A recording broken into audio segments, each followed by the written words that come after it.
আপনি ফেসবুকে কিভাবে আপনি অন্যজনের কাছে এসএমএস পাঠাবেন, তো আমরা এই বিষয়ে জানবো। তো ভিডিওটি শেষ পর্যন্ত দেখা অনুরোধ রইল। আর আপনি যদি এই চ্যানেলে নতুন হয়ে থাকেন তাহলে অবশ্যই চ্যানেলটি সাবস্ক্রাইব করবেন এবং পাশে থাকা বেল আইকনটি বাজিয়ে দেবেন পরবর্তী নোটিফিকেশন পাওয়ার জন্য। তো এই কাজটি করার জন্য আপনাকে প্রথমত যে কোনো একটি ব্রাউজার ওপেন করে নিতে হবে। ওপেন করে নিয়ে আপনার ফেসবুক অ্যাকাউন্টটি লগ ইন করে নেবেন। লগ ইন করে নেওয়ার পর আমরা এইখান থেকে ফেসবুকের হোমে চলে আসবো।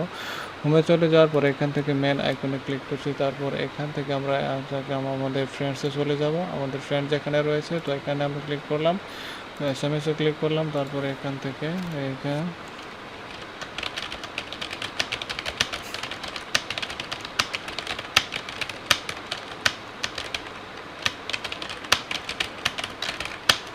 তো আমি এখানে ক্লিক করছি। তো আমাদের এসএমএসটি কিন্তু সেন্ড হয়ে গেছে। তো ভিডিওটি শেষ পর্যন্ত দেখার জন্য আপনাদের ধন্যবাদ জানাচ্ছি। আর চ্যানেলটি সাবস্ক্রাইব করবেন এবং পাশে থাকা বেল আইকনটি বাজিয়ে দেবেন পরবর্তী নোটিফিকেশন পাওয়ার জন্য।